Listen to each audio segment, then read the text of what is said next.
नमस्कार। न्यूज 18 के इस डिजिटल ब्रॉडकास्ट में आपका एक बार फिर से स्वागत है। एक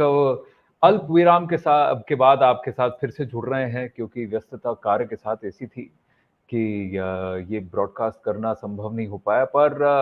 कुछ आज बड़ी दिलचस्प बात करेंगे ब्रजेश कुमार सिंह के साथ, जो कि न्यूज 18 बिहार के मैनेजिंग एडिटर हैं और वरिष्ठ पत्रकार भी हैं। ब्रजेश जी, अभी आप हाल फिलहाल में एक रीजन का भ्रमण करके आए हैं, और छोटा सा ब्रेक ही सही, लेकिन वहाँ पर उसकी प्राथमिकता जो है उस पर आज बात करते हैं। और कहीं ना कहीं इम्पोर्टेंट इसलिए है क्योंकि प्रधानमंत्री नरेंद्र मोदी और गृह मंत्री अमित शाह, इन सब ने मिलकर 2014-15 में ही इसकी बात की थी कि जो जो पाठ भारत का अभिन्न अंग जो है, जो इसको कि अलग थलग कर दिया गया था, जिसको कि भूल गए थे लोग, और जहाँ के स्थानीय भारतीय होने के बावजूद अपने आप को बाहरी महसूस करते थे, उनके साथ जुड़ने की, उनके साथ उनको साथ में लेकर चलने की। और अब प्राथमिकता इतनी कि कल्चर मिनिस्ट्री को इन्होंने नॉर्थ ईस्ट के साथ जोड़ दिया। तो यानी इस प्रांत की प्राथमिकता, इस रीजन की प्राथमिकता कितनी है, कितनी इंपॉर्टेंस है भारत के भविष्य में और भारत के प्रोग्रेस में, उसी से थोड़ा सा हमें एक अनुमान मिल जाता है। लेकिन ये नॉर्थ ईस्ट जो है कैसे बदलने जा रहा है, आज इस पर थोड़ा विस्तार से बात करेंगे। बहुत सारे पहलू हैं, सिक्योरिटी से लेकर कल्चर तक और कल्चरल रिवाइवलिज्म तक, और साथ में फिर पोटेंशियल इकोनॉमिक ग्रोथ और जो आत्मनिर्भर भारत का जो लक्ष्य है उसमें कितनी बड़ी भूमिका है। हर लेवल पर ये जो सेवन सिस्टर्स हैं, इनका रोल बहुत इंपॉर्टेंट है। ब्रजेश जी। निश्चित तौर पर आनंद जी, काफी इम्पोर्टेंट रोल है नॉर्थ ईस्ट का। और आप ध्यान रखिए कि नॉर्थ ईस्ट जो है, खासतौर पे जो नरेंद्र मोदी या फिर अमित शाह, इनकी प्राथमिकता की सूची में है। आप इसका अंदाजा दो बातों से लगा सकते हैं। एक तो आप देखिए कि अभी तक अगर हम प्रधानमंत्री की बात करें, नरेंद्र मोदी की, 2014 मई के महीने में उन्होंने देश की बागडोर संभाली थी बतौर प्रधानमंत्री, और उसके बाद से जो है उन्होंने लुक ईस्ट की बात की थी। आप ध्यान रखें, तो जब उन्होंने लुक ईस्ट जब कहा था, तो सिर्फ ऐसा नहीं था कि जो है सो पूर्वी एशिया के जो देश हैं सिर्फ उन्हीं की तरफ देखने की बात थी। बात ये भी थी कि जो हमारे अपने जो है भारत में, जो हमारे पूर्व के प्रदेश हैं और खासतौर पर पूर्वोत्तर के प्रदेश हैं, जो कि नॉर्थ ईस्ट के तौर पे जाने जाते हैं, वह जो कि एक तरह से कह सकते हैं कि आजादी के 74 साल के बाद जो है हम लोग 2022 में 75वें साल का समारोह करेंगे। और नॉर्थ ईस्ट का अगर नैरेटिव देखें तो मुख्य धारा से कटे होने की शिकायत जो है नॉर्थ ईस्ट के लोगों को रही, क्योंकि जो है नॉर्थ ईस्ट के डेवलपमेंट की बहुत सम्यक कोशिश नहीं की गई। और इसको जो है एक तरह से कह सकते हैं कि प्रधानमंत्री नरेंद्र मोदी और अब देश के गृह मंत्री के तौर पर अमित शाह ने जो सो लक्ष्य बनाया कि कैसे नॉर्थ ईस्ट का सर्वांगीण विकास किया जाए, ताकि नॉर्थ ईस्ट जो है न सिर्फ भारत का जो अभिन्न हिस्सा है, वह भारत की जो पूरी ग्रोथ स्टोरी है उसका पार्ट बने, बल्कि जो है नॉर्थ ईस्ट जो है आगे जाकर ग्रोथ इंजन बने इस देश के विकास का। और इसको इस तरीके से आप समझ सकते हैं कि नॉर्थ ईस्ट जो है, आप ध्यान रखिए कि आजादी के पहले अगर हम बात करें तो जीडीपी में नॉर्थ ईस्ट का कंट्रीब्यूशन 25% का था, और आप देखिए आज वो कंट्रीब्यूशन जो है महज 3% का रह गया है। तो नॉर्थ ईस्ट को किस तरीके से, और खासतौर पे उन पार्टियों ने जो कि ये कहा कि नहीं जी है नॉर्थ ईस्ट के लिए उनका दिल कैसे जो है सो लगातार लरजते रहता है, और आप ध्यान रखिए कि नॉर्थ ईस्ट के कल्चर के प्रोटेक्शन के नाम पर वहां पर डेवलपमेंट तक को नहीं होने दिया गया, उसको इग्नोर किया गया। आप ध्यान रखिए कि आप नॉर्थ ईस्ट का नाम जपते रहे, लेकिन आपने किया कुछ नहीं। यहाँ तक कि जो बेसिक इंफ्रास्ट्रक्चर, आज देखिए हालत यह है कि 2014 में जब नरेंद्र मोदी की सरकार आई, उसके बाद से जो से इसको प्रायोरिटी पर लिया गया कि भाई किस तरीके से नॉर्थ ईस्ट की आप कनेक्टिविटी को दुरुस्त करें। और चूंकि आज हम लोग जिस प्रसंग के सिलसिले में इकट्ठा हुए हैं इस विशेष चर्चा के लिए, आप ध्यान रखिए कि देश के गृह मंत्री जो कि अब जो नया जो सहकार मंत्रालय बना है उसके भी मंत्री बने हैं अमित शाह। वह अमित शाह, आप ध्यान रखिए कि 2 दिन, शनिवार और रविवार के दिन, यानी एक तरह से कह सकते हैं कि 40 घंटे वह नॉर्थ ईस्ट में रहे हैं, और वो भी उस समय जबकि संसद का सत्र चल रहा हो, इतने सारे महत्वपूर्ण डेवलपमेंट हो रहे हों, विपक्ष इतना हमलावर हो, तब जो है अमित शाह का आप सोचिए शनिवार की सुबह वह जो है 9 बजे दिल्ली से निकलते हैं, और फिर जो है बीती रात 1 बजे उनका दिल्ली आना होता है। तो कुल मिला-जुला कर अगर आप देखें तो मोटे तौर पे 39-40 घंटे जो है नॉर्थ ईस्ट में लगातार एक के बाद एक तमाम कार्यक्रमों में शिरकत, चाहे जो है शिलांग जो कि एक समय असम की राजधानी थी, जो बड़ा मशहूर हिल स्टेशन है, साथ में जो सो अभी वह मेघालय के राजधानी के तौर पर उसे जाना जाता है, वहाँ पहुँचे। फिर वहाँ से दूसरे दिन यानी कल रविवार के दिन जो है सो दोपहर बाद वह गुवाहाटी में थे, जो कि ओब्वियसली असम की राजधानी है। और इस पूरे सिलसिले में जो सबसे महत्वपूर्ण बात जो नज़र आई, चूँकि यह दोनों दिन का जो उनका दौरा था, उसको मैंने काफ़ी करीब से देखा। जो मेरा अपना ऑब्जर्वेशन रहा कि नॉर्थ ईस्ट की डेवलपमेंट के लिए जो है यह सरकार, खासतौर पे जो है अगर हम बात करें प्रधानमंत्री नरेंद्र मोदी या गृह मंत्री के तौर पर अमित शाह, जिनकी एक और बड़ी भूमिका है गृह मंत्री के तौर पर, कि वह जो नॉर्थ ईस्ट काउंसिल है उसको भी जो है वो हेड करते हैं। यही नहीं, आप ध्यान रखें कि बहुत कम लोगों को पता होगा कि नॉर्थ ईस्ट के विकास के लिए वैज्ञानिक तौर तरीके अपनाए जाएं, उसके लिए इस देश में एक जो व्यवस्था है उसको जो है एनीसैक नेसैक के तौर पे जाना जाता है। अब ये जो है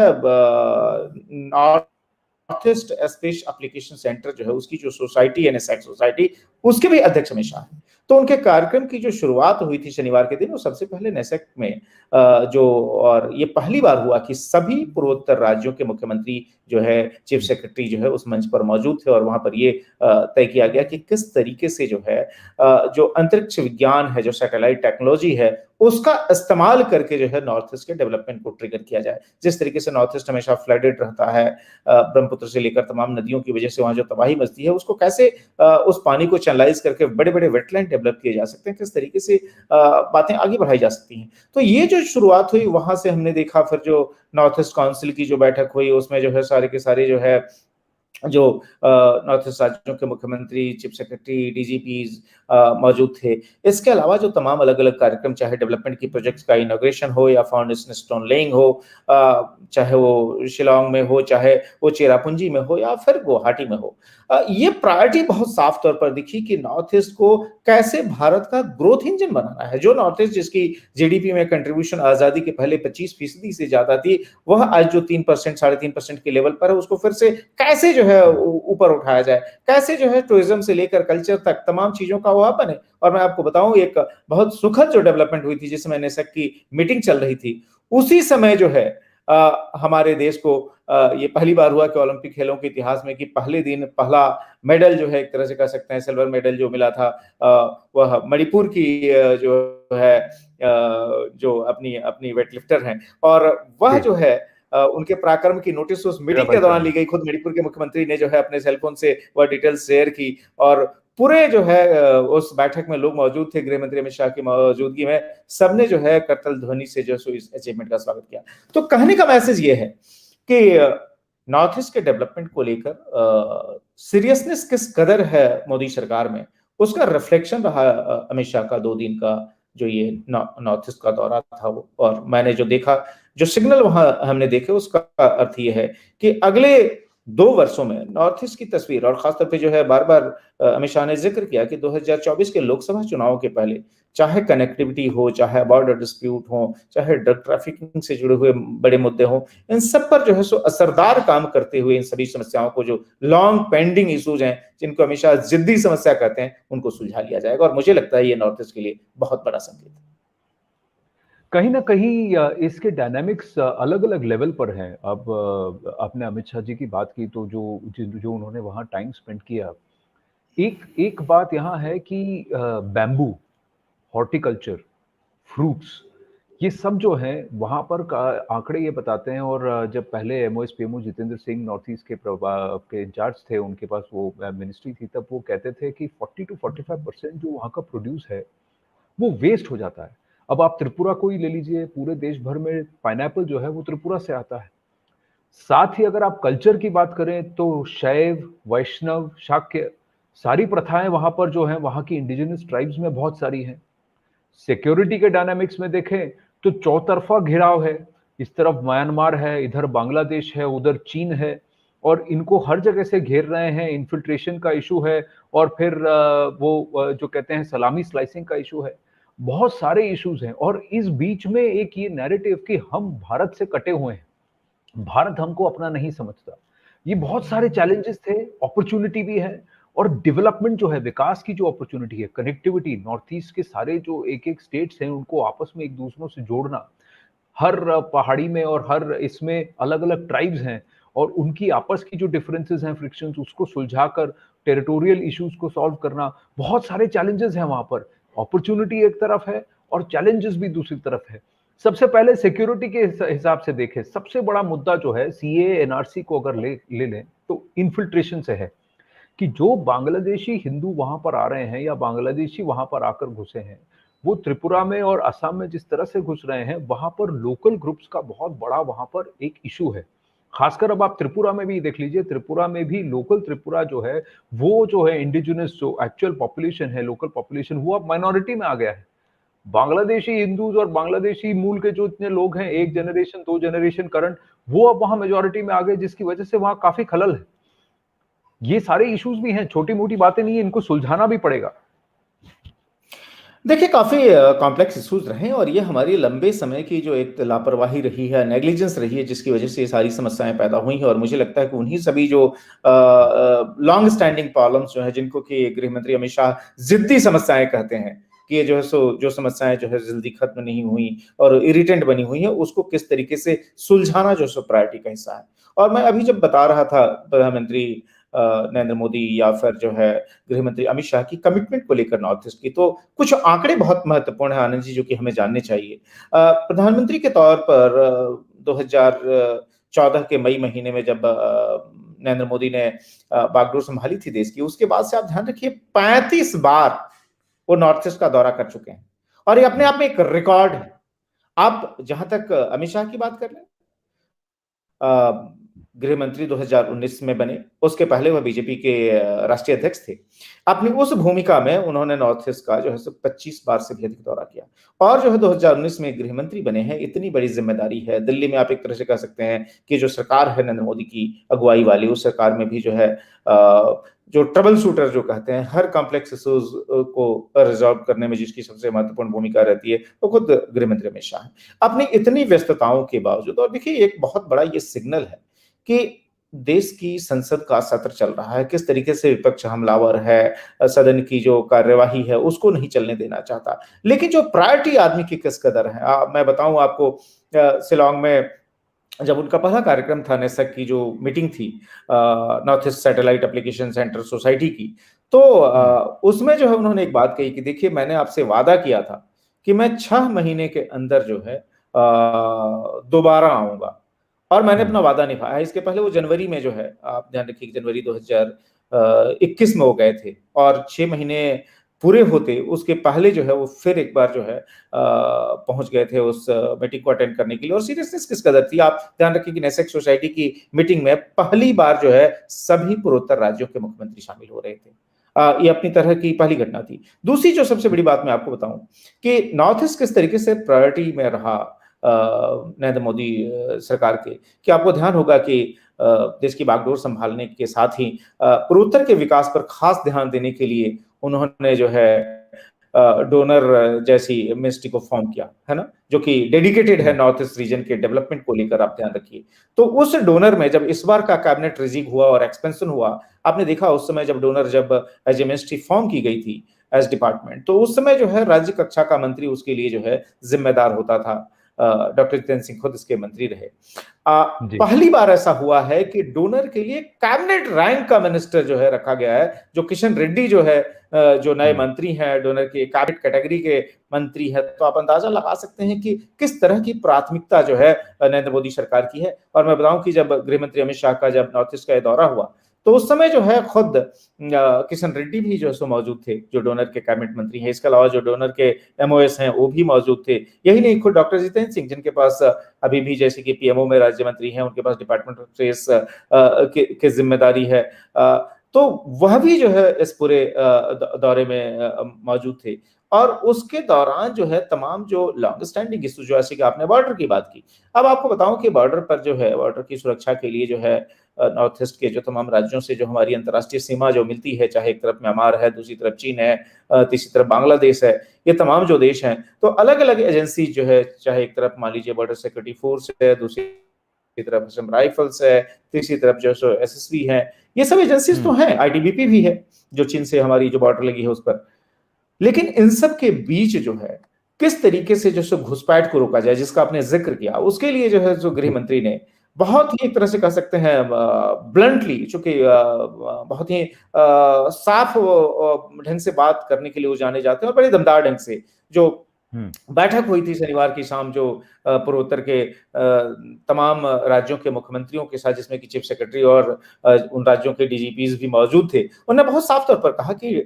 जो केंद्रीय बल हैं जो कि सीमा सुरक्षा के लिए हैं, वो तो अपनी जिम्मेदारी निभा रहे हैं, लेकिन घुसपैठ को रोकना जो है राज्यों की भी जिम्मेदारी है कि सभी राज्य जो नॉर्थ ईस्ट के हैं वह जो है एक सेकेंड लाइन ऑफ डिफेंस खड़ा करें। मतलब राज्यों की पुलिस के अंदर इस तरह का जो है स्पेशल एजेंसी, खासतौर की फोर्स खड़ी करें, जो कि सीमा से होने वाली घुसपैठ, जो कि देखिए सिर्फ ह्यूमन इन्फिल्ट्रेशन नहीं है, ड्रग्स जो है सो एक बहुत बड़ी समस्या है पूर्वोत्तर के राज्यों में, और ड्रग्स की वजह से वहां बड़ी गंभीर समस्याएं पैदा हो रही है, न सिर्फ लॉ एंड ऑर्डर की, हेल्थ की, इंसर्जेंसी को फंड करने के लिए उसका इस्तेमाल किया जाता है। नॉर्थ ईस्ट के रास्ते जो ड्रग्स घुसाई जाती है वो पूरे देश में फैलाई जाती है। तो जो बॉर्डर सिक्योरिटी में जो हमारी एजेंसीज लगी हैं, चाहे बीएसएफ हो, आईटीबीपी हो, एसएसबी हो, असम राइफल्स हो, ये सब तो अपना काम कर रही है, लेकिन इसके अलावा आप ये भी देखो, उन्होंने कहा कि भाई जो है आप जो देश के अंदर, खासतौर पर पूर्वोत्तर के अंदर अगर मान लीजिए कोई घुसपैठ हो भी जाती है, तो उसको जो है घुसपैठियों को पकड़ने के लिए या फिर इस ड्रग्स के ट्रेल को ये करने के लिए एक विशेष एजेंसी हर राज्य में बनाई जानी चाहिए, जिसको कि सेकंड लाइन ऑफ डिफेंस कहा गया। आप ध्यान रखिए कि जो है so first line of defence के तौर पर बॉर्डर सिक्योरिटी फोर्स को कहा जाता है, क्योंकि हमारे जो खासतौर पे जो पाकिस्तान और बांग्लादेश से जुड़े हुए बॉर्डर है वहां पर बीएसएफ तैनात है, सबसे बड़ी बॉर्डर गार्डिंग फोर्स भी है दुनिया की एक तरह से। तो सेकंड लाइन ऑफ डिफेंस की उन्होंने बात की। ड्रग्स की आपने जो है सो मैं अभी चर्चा कर रहा था, ड्रग्स को लेकर जो है नरेंद्र मोदी सरकार बहुत सीरियस है, और खासतौर पे गृह मंत्री के तौर पे अमित शाह ने एक तरह से लक्ष्य बना रखा है कि ड्रग्स के पूरे कार्टेल को ध्वस्त कर देना है, क्योंकि यह सिर्फ एक ऑफेंस नहीं है, यह पूरी की पूरी जनरेशन को बर्बाद करती है, सोसाइटी को बर्बाद करती है। तो उस पर भी काफी गंभीरता से बात हुई। मैं बताऊं 12 पॉइंट एजेंडा जो था उसमें एक महत्वपूर्ण बात ये भी थी, आपने कल्चर की बात की। नॉर्थ ईस्ट का कल्चर जो है अगर उसको प्रोटेक्ट करना है तो जाहिर है आपको कनेक्टिविटी बढ़ानी होगी, क्योंकि सेक्लूजन में फिर धीरे धीरे चीजें जो है सो डिस्ट्रॉय होने लगती हैं। तो उसके लिए जो है सो काफी बड़ी बात हुई। आप मैं बताऊं कि दौरे के पहले दिन ही जो इंटरस्टेट बस टर्मिनस का उन्होंने शिलांग में उद्घाटन किया, उस टर्मिनस के जरिए जो पूर्वोत्तर के सभी राज्य हैं उनसे जो है बसों के जरिए कनेक्टिविटी बढ़ाने में मदद मिलने वाली है। एक बड़ा फ्लीट उस दिन जो सो डेडिकेट किया गया। यही नहीं, जो उन्होंने लक्ष्य रखा है वो ये रखा है कि 2024 के लोकसभा चुनाव के पहले, आप ध्यान रखिए कि 2024 में एक बार फिर से तीसरी बार जो है मैंडेट लेने के लिए नरेंद्र मोदी जाएंगे जनता के बीच। उसके पहले जो उनका वादा था और जिसकी बार बार जिस पर एम्फेसिस किया गृह मंत्री के तौर पर अमित शाह ने, कि 2024 के लोकसभा चुनाव के पहले पूर्वोत्तर के जितने भी राज्य हैं उनको सड़क, रेल और हवाई, इन तीनों ही मोड के जो कम्युनिकेशन है उनसे जोड़ दिया जाएगा। बहुत सारे राज्यों में आप ध्यान आप करिए कि पहली बार जो है सो राजधानी तक जो है ट्रेन की सर्विसेज मुहैया कराई गई हैं। आप जो है आजादी के 75 साल का समारोह हम अगले साल मनाने की तैयारी कर रहे हैं, उसके पहले आप देखिए जो देश की हालत ये थी कि हमने 6-7 दशक तक लगातार इग्नोर करके रखा, और ये जो सारा का सारा ट्रिगर हुआ है वह जो है पिछले आप कह सकते हैं कि 6.5 वर्षों में हुआ है, जब से ये सरकार आई है। तो अपनी जो प्रायोरिटीज को जो है बहुत साफ तौर पे नरेंद्र मोदी सरकार की जो प्रायोरिटीज हैं और जिन इश्यूज का आपने जिक्र किया वह बहुत साफ तौर पर उसको रिफ्लेक्ट करते नजर आए अमित शाह। यही नहीं, उसको एम्फेसिस करते नजर आए तमाम राज्यों के मुख्यमंत्रियों से, और वहां के जो ब्यूरोक्रेसी है या पुलिस तंत्र है उसको इस दिशा में झकझोरा, और ये कहा कि केंद्र जो है सो आपकी हर तरीके से मदद करने को तैयार है, हम जो है इसको लेकर सीरियस हैं। यहां तक मैं बताऊं कि जो है सो वहां पर जो इंटरस्टेट बॉर्डर इश्यूज जो हैं वह भी काफी समय से गंभीर मुद्दे बने हुए हैं, उसको भी रिजॉल्व करने के लिए उन्होंने कहा कि भाई डेडिकेटेड ढंग से आप बैठिए, इसको ये करिए, जहां भी सेंटर की मदद की जरूरत है उसको करिए। तो मुझे लगता है ये तमाम चीजें जो है इस दौरे के दौरान रिफ्लेक्ट हुई, और मुझे लगता है कि नॉर्थ ईस्ट के लिए जो हम लोग कह रहे हैं कि कैसे भारत के भविष्य में जो सो ये ग्रोथ इंजन बन सकता है, वो नॉर्थ ईस्ट जो कि एक समय भारत की जीडीपी में 25% से ज्यादा कंट्रीब्यूट करता था आजादी के पहले, फिर से अगर हमें उस सिचुएशन पे जाना है तो इस तरह के स्टेप जिसको कि मोदी सरकार ले रही है और जिसको ट्रिगर करने के लिए अमित शाह गए हुए थे, मुझे लगता है कि वो भविष्य का रास्ता है। और आप कल्पना कीजिए कि अगर नॉर्थ ईस्ट जो है अपनी पोटेंशियल के आधार पर, चाहे वो टूरिज्म हो, चाहे वो कल्चर हो, अगर इसके जरिए या फिर जो सो वहां पर आपने तमाम जो एग्रो या फ्लोरिकल्चर या फ्रूट्स की बात की, अगर ये सब चीजें होती हैं तो निश्चित तौर पे जो नॉर्थ ईस्ट के राज्य है अपने पुराने गौरव को हासिल कर सकते हैं, उनकी ट्रेड एक्टिविटी बढ़ सकती है, उनकी इकोनॉमी जो है सो काफी इंप्रूव हो सकती है, टूरिज्म बढ़ सकता है और इस तरीके से ग्रोथ इंजन जो है इंडिया के लिए नॉर्थ ईस्ट बन सकता है, जो कि लंबे समय से उपेक्षा का शिकार रहा। जी, लेकिन इसके लिए सबसे ज़्यादा इम्पोर्टेंस है कि एक थोड़ा एक लेवल ऑफ स्टेबिलिटी और कोऑपरेशन। और वहाँ पर सबसे बड़ा इश्यू यहाँ पर ये है कि जो इंडिजिनस ट्राइब्स हैं, जो ग्रुप्स हैं, वो अपने आप को एक लेवल पे मार्जिनलाइज़ फ़ील करती हैं। दूसरा जो ऑलरेडी इन्फिल्ट्रेशन हो चुका है, उसके लिए फिर कैसे आप कल्चरल रिवाइवलिज़्म कैसे करेंगे? देखिए, एक बात बहुत इम्पोर्टेंट है कि ये जब असम के चुनाव हो रहे थे, तो अमित शाह पहले गृह मंत्री थे जो कि नागाँव पहुँचे। नागाँव जो है उस रीजन का जो नियो वैष्णविज़्म जिसे कहा जाता है कि वैष्णव परंपरा शंकर देव का जो सीट है, जो आसन है, वहाँ पर वो तीर्थ स्थल है उनके लिए। कई वैष्णव जो परंपरा और कृष्ण को जो मानते हैं उनके लिए। तो ये पहली बार हुआ था कि 70 साल में आज़ादी के वो उसके बाद जो है 74वें साल में कोई देश का सेंट्रल होम मिनिस्टर जो है वहाँ गया हो। ऐसी ही बहुत है जैसे कि त्रिपुरा में देखें तो उसका उन वहाँ पर इंडिजिनस ग्रुप्स हैं जो कि शाक्य हैं या वैष्णव हैं। और उस तरफ अगर आप देखें कि नागालैंड, मणिपुर, मिज़ोरम ये सारी जो जगह मेघालय ये सब जो थी पहले तो थी बहुत ही या तो वैष्णव थी या शैव थी या शाक्य थी जो कि जो परंपरा उनकी थी। अब देखिए वहाँ अरुणाचल में भी दोन्यों को वो मानते हैं जो जिस तरह से वो उस प्रथा को मानते हैं जहाँ पर फिर वो है कि जैसे कि सनातन प्रथा है उसके ही किसी ऑफशूट को वो मानते हैं। अरुणाचल को छोड़ के उस पूरे एरिया में कन्वर्जन का भी एक दौर है जो कि मिशनरीज की तरफ से एक चैलेंज है जो कि एक अलग ग्रुप चल रहा था क्योंकि 30 साल के सेंसस के डेटा को आप देखिए 1996% जो थे वो वहां पर इंडिजिनस ट्राइब्स थे जो सनातन प्रथा को मानते थे। अब जो है 2011 के सेंसस में 96% वहां पर क्रिश्चियन हो चुके हैं।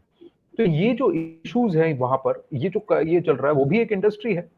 और जो इसलिए चल रहा है क्योंकि वहां पर मिथ्या फैलाई जा रही है, कनेक्टिविटी नहीं है। आप जैसे आप कह रहे हैं सेक्लूजन जैसे जैसे वो अगर कनेक्ट नहीं होंगे तो फिर वहां लोगों को कहा जाएगा देखिए पूरा भारत तो कन्वर्ट हो चुका है, आप भी हो जाइए। पूरे भारत में आपको आपकी कोई जरूरत ही नहीं है, यहाँ हम आपके लिए खड़े हैं। अगर फिर एक और भ्रांति फैलाई गई कि अगर आपको बांग्लादेशियों को बाहर रखना है तो आप एक काम कीजिए, आप ईसाई धर्म कबूल कर लीजिए ताकि हम आपको बचा सकें। ये बहुत सारी चीजें वहां ग्राउंड पर ये नैरेटिव्स हैं और धीरे-धीरे काट के फिर ये जो स्टोरीज हैं अपने आप विलुप्त हो गई। 30 साल 40 साल के अंदर देखिए पूरी वहां पर डेमोग्राफी ही चेंज कर दी गई। ये भी एक रियल इशू है वहां पर। देखिए, इन तमाम चीज़ों का अंदाज़ा जो है गृह मंत्री के तौर पर अमित शाह को है, क्योंकि आप ध्यान रखिए कि गृह मंत्री की ज़िम्मेदारी सँभालने के पहले 2014 से उनके पास एक बड़ी ज़िम्मेदारी आई थी, वो थी जो बीजेपी के राष्ट्रीय अध्यक्ष के तौर पर। और बीजेपी के राष्ट्रीय अध्यक्ष के तौर पर पूर्वोत्तर के राज्यों में बीजेपी का ग्रोथ करने, उसकी जड़ें जमाने में सबसे अहम भूमिका उन्होंने निभाई। आपने असम की बात की। असम में जी। शायद ही कोई ऐसा ब्लॉक ना हो और मैं कल बड़ी इंटरेस्टिंग एक चर्चा हो रही थी हम लोग हाँ। वहाँ पर कामाख्या मंदिर दर्शन के लिए गए हुए थे। हाँ। उसके जो बातचीत हो रही थी हेमंत बिश्व शर्मा भी मौजूद थे असम के मुख्यमंत्री। अमित शाह आप ध्यान रखिए कि असम के अंदर जो एक-एक ब्लॉक है, ब्लॉक लेवल तक की डेवलपमेंट्स को जानते हैं, वहाँ के नेताओं को जानते हैं, वहाँ के कार्यकर्ताओं को जानते हैं। तो अगर आपकी जो सो पैठ इतनी ज़बरदस्त हो, अगर आपकी जानकारी इतनी ज़बरदस्त हो कि आप एक-एक कार्यकर्ता को जानते हैं जो महत्वपूर्ण है, ब्लॉक लेवल तक, तो आपको वहाँ की समस्याओं का अंदाज़ा कैसे होगा? निश्चित तौर पर होगा और यही वजह रही कि जो ये ग्रीव थी, जिसके ज़रिए जो है बीजेपी लगातार दूसरी बार असम में अपने दम पर सरकार बनाने में सफल रही है, वो भी जो है सो पहले के मुकाबले बड़े मार्जिन के साथ। दूसरा आपने त्रिपुरा की बात की, जहां पर त्रिपुरा में भी जो सो कई सारी समस्याएं हैं। त्रिपुरा में आप ध्यान रखिए कि एक समय हालात ऐसे थे और 2015-16 खासतौर पे 2015 के दिसंबर महीने में अमित शाह का पहला दौरा था वहां पर त्रिपुरा का पार्टी संगठन की हालत को देखने के लिए गए हुए थे और आपको जान के आश्चर्य होगा कि जब वो पहली बार वहां गए हुए थे तो उनकी पहली सभा में सिर्फ 11 लोग थे। ये हालत थी त्रिपुरा में। उसके पहले के जो चुनाव हुए थे महज 1.5% जो है वोट मिले थे वहां पर बीजेपी को, जो असेंबली इलेक्शंस उसके पहले वहां हुए थे। उस राज्य में जाकर जो है अगले कुछ वर्षों के अंदर ही पार्टी को इतनी मजबूती प्रदान करना कि वह जो है सो अपने दम पर सत्ता में आए और उस माणिक सरकार की सरकार को उखाड़ फेंकना, जिनके बारे में कहा जा रहा था कि भाई त्रिपुरा से हिलाना मुश्किल है, और जो एक तरह से कह सकते हैं कि लेफ्ट का आखिरी बड़ा गढ़ जो है सो रह गया था नॉर्थ या नॉर्थ ईस्ट में, वहां उसको जमींदोज कर देना। तो त्रिपुरा में भी जाहिर है, चूंकि अगर आपकी पैठ इतनी अधिक है राजनीतिक तौर पर, तो ये है इतना खुद जो उनका काफी भ्रमण रहा है, तो त्रिपुरा की भी समस्याओं को समझते हैं। इसीलिए जो है कई सारे जो मैंने कहा कि लॉन्ग पेंडिंग इशूज हो, चाहे जो है सो सेटलमेंट की बात हो, चाहे घुसपैठ को रोकना हो, चाहे कल्चरल प्रोटेक्शन हो, चाहे एनजीओ की नेफेरियस डिजाइन हो। आपने कहा कि कई सारी जो है नॉर्थ ईस्ट के जो राज्य, खासतौर पर अगर हम मिजोरम और नागालैंड की बात करें, तो वहां पर कई सारी ऐसी एनजीओ हैं जो कि देश विरोधी हरकतों में जो संलग्न है। वह जो है वहां अलगाववाद के बीज बोने की कोशिश करती है। वैसी संस्थाओं के खिलाफ भी जो सो बहुत कड़ी कार्रवाई की गई है। मैं आपको बता दूं कि जो है जब शनिवार को बैठक हो रही थी राज्यों के मुख्यमंत्रियों के साथ, खासतौर पर जो नॉर्थ ईस्ट के राज्य हैं उनके मुख्यमंत्री और चीफ सेक्रेटरी और डीजीपी जब मौजूद थे, तो उसमें जो 12 पॉइंट एजेंडा जो था, उसमें एक बहुत महत्वपूर्ण पहलू ये था कि जो ये नॉर्थ ईस्ट के राज्यों में जो कई सारे एनजीओ जो है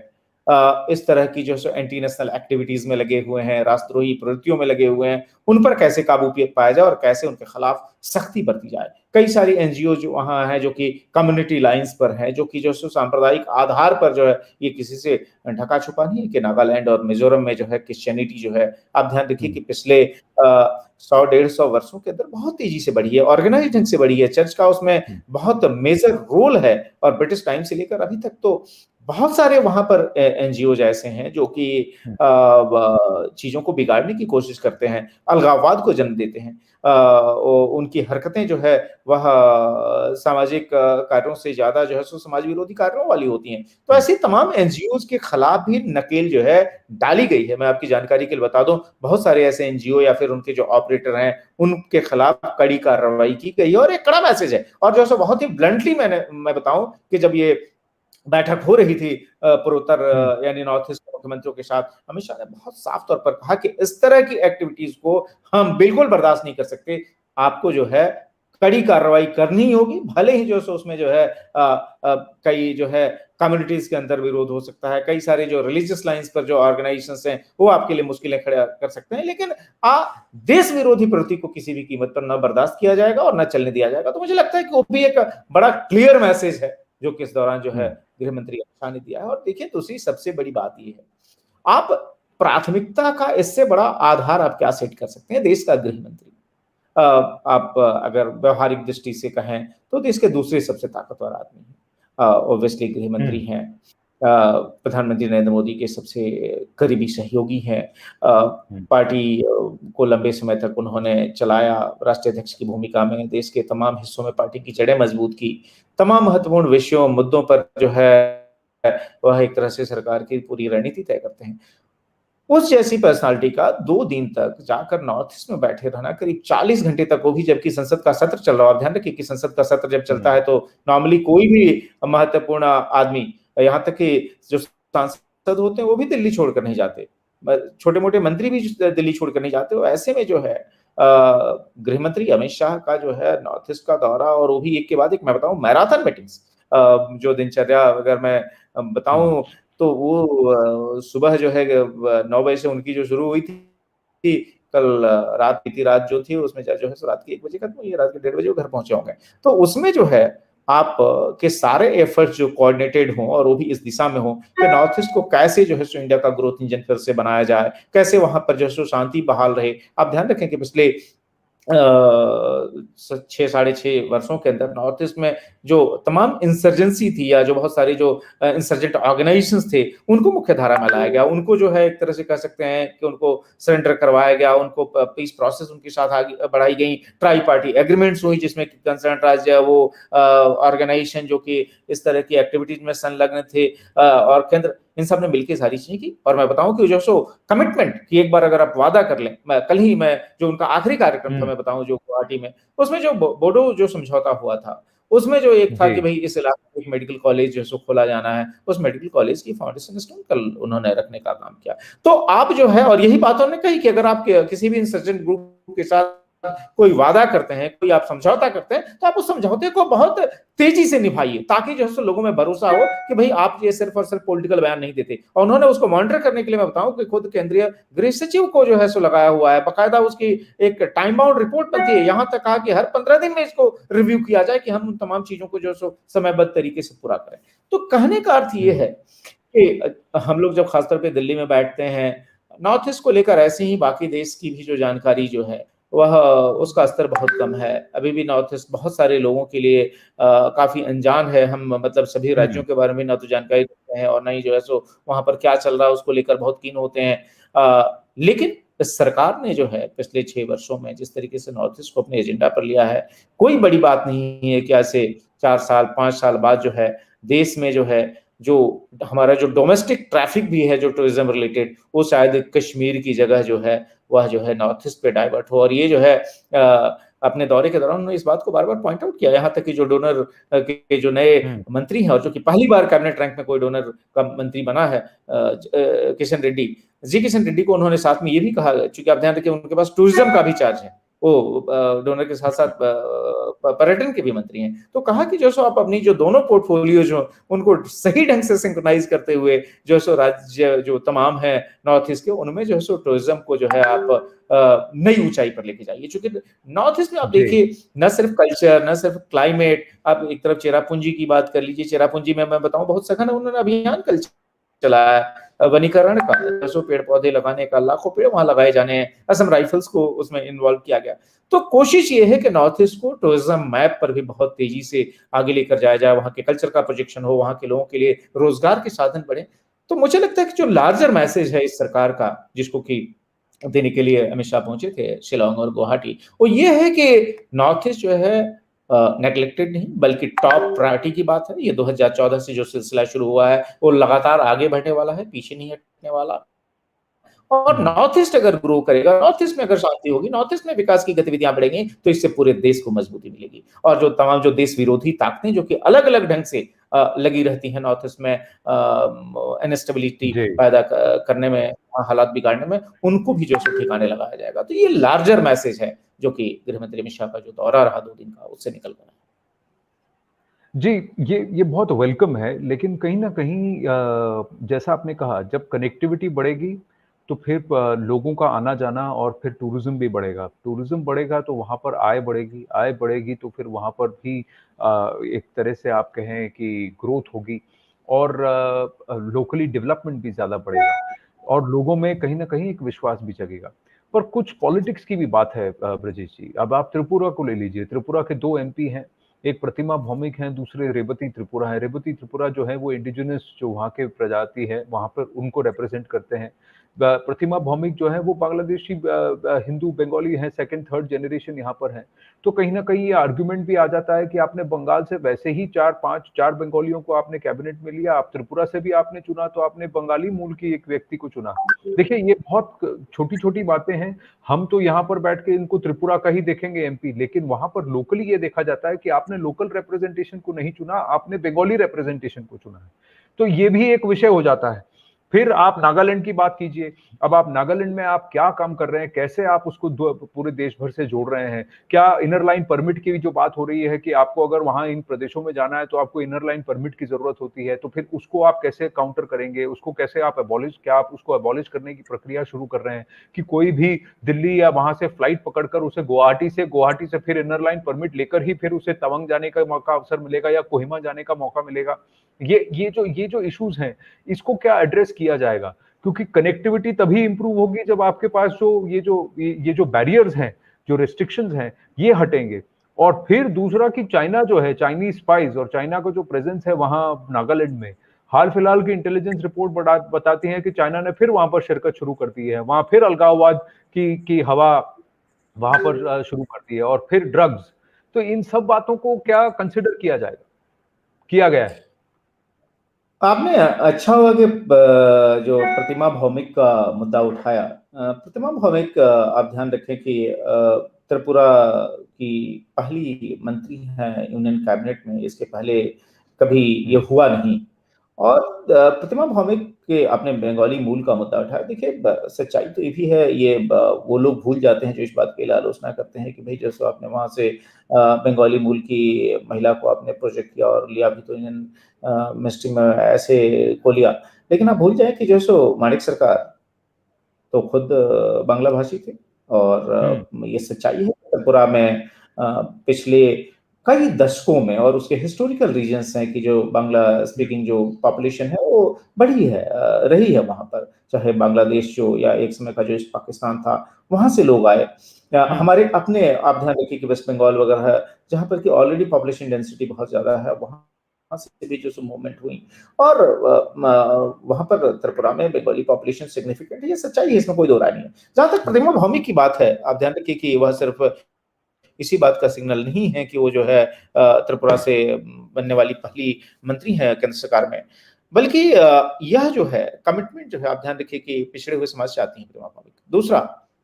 अब यह ध्यान रखिए कि जो त्रिपुरा की मैं बात कर रहा था और ये मैंने कहा कि भाई एक समय क्या वहां पर बीजेपी के हालात थे, आपको मैंने जिक्र किया कि 2015 के दिसंबर महीने में जब अमित शाह पहली बार गए थे बीजेपी के राष्ट्रीय अध्यक्ष के तौर पर त्रिपुरा में सभा करने के लिए, तो उस पहली सभा में कुल जमा 11 लोग थे और उन्होंने ये बात खुद कही, है ना। और उस 11 लोगों की सभा का जब हाल देखा तो मंच से नीचे उतरकर खुद अमित शाह जो बैठ गए उन 11 कार्यकर्ताओं के साथ और उन्होंने ये तय किया कि भाई कैसे जो है अब ऐसे राज्य में जहां पर पार्टी की हालत हो, जहां पर की मत का प्रतिशत जो पिछले चुनाव में महज 1.5% रहा हो, वहां पर आप आगे कैसे बढ़े। उनका दौरा एक दिन का था लेकिन वो फिर जो है रुक गए, वहां 3 दिन रुके और उस पार्टी कार्यालय में रुके जो कि छोटा सा पार्टी कार्यालय था आपको त्रिपुरा में पार्टी का राज्य स्तर का। आपको जानकर आश्चर्य होगा और ये बहुत लोगों को ये नहीं बात पता है कि ये प्रतिमा भौमिक जो थी वह जो है उस ऑफिस में सफाई का काम करती थी, बीजेपी का की कार्यकर्ता थी, लेकिन साथ में जो बीजेपी का जो प्रदेश कार्यालय था त्रिपुरा का उसकी सफाई की जिम्मेदारी भी इन प्रतिमा भौमिक की थी। वहां से प्रतिमा भौमिक का सफर शुरू हुआ और वो जो है आज सच्चाई ये है कि न सिर्फ त्रिपुरा से जो है सो सांसद हैं बल्कि जो है सो केंद्र सरकार में मंत्री हैं, मोदी सरकार में मंत्री हैं, पहली मंत्री हैं त्रिपुरा से, आप ध्यान रखिए। तो ब्रजेश जी, यह कमिटमेंट मैं आपको यहाँ टोक इसलिए रहा हूँ कि मेरी मंशा प्रतिमा भौमिक जी को कम दिखाने की बात नहीं थी। प्रतिमा भौमिक जी ने जो किया वो अपने स्तर पर किया और मैं उनका आदर करता हूँ। वो लोकसभा एमपी, उन्होंने मेहनत की है, लेकिन मैं लोकल नैरेटिव की बात कर रहा हूँ। स्थानीय नैरेटिव क्या है? स्थानीय नैरेटिव ये है कि हमें जिस विषय से हमें सबसे ज्यादा मानिक सरकार को हराने में सबसे बड़ा काम वहां की स्थानीय जो प्रजातियां हैं, लोकल ट्राइब, त्रिपुरा की जो लोकल पॉपुलेशन है, जिन्हें बंगाली इमिग्रेशन और जो second generation third generation Bengali से तकलीफ थी क्योंकि वो हमारे घर आकर यहाँ बस गए हैं। अब वो बंगाली वर्सेस लोकल वाला एक इशू है। उनके वोट्स की वजह से मानिक सरकार को हराने में त्रिपुरा में बीजेपी कई जगह सक्षम हुई थी। और अब अगर हाल के आप कॉर्पोरेशन इलेक्शंस देखें तो आप देखेंगे कि लेफ्ट और प्रद्योत देव बर्मन की जो लोकल पार्टी है, जो कि लोकल ट्राइब्स और इंडिजिनस ग्रुप की बात कर रही है, उनको वोट ज्यादा मिले हैं और बीजेपी को हार मिली है। तो कहीं ना कहीं ये एक इशू है और ये इशू ज्वलंत है ग्राउंड पर। भले ही अगर आप 20-30 साल से प्रदेश में रहते हो तो आपको स्थान का माना जाना चाहिए, लेकिन ये जो डिवाइड है ये यहीं से ये शुरू होता है कि अगर आप इंडिजिनस ट्राइब्स को आप महत्व नहीं दे रहे हैं तो फिर हम कैसे मान ले। अगर त्रिपुरा के इंडिजिनस ट्राइब्स को महत्व दिया जाता है, जैसे कि बोडोलैंड में बोडोज को दिया जा रहा है,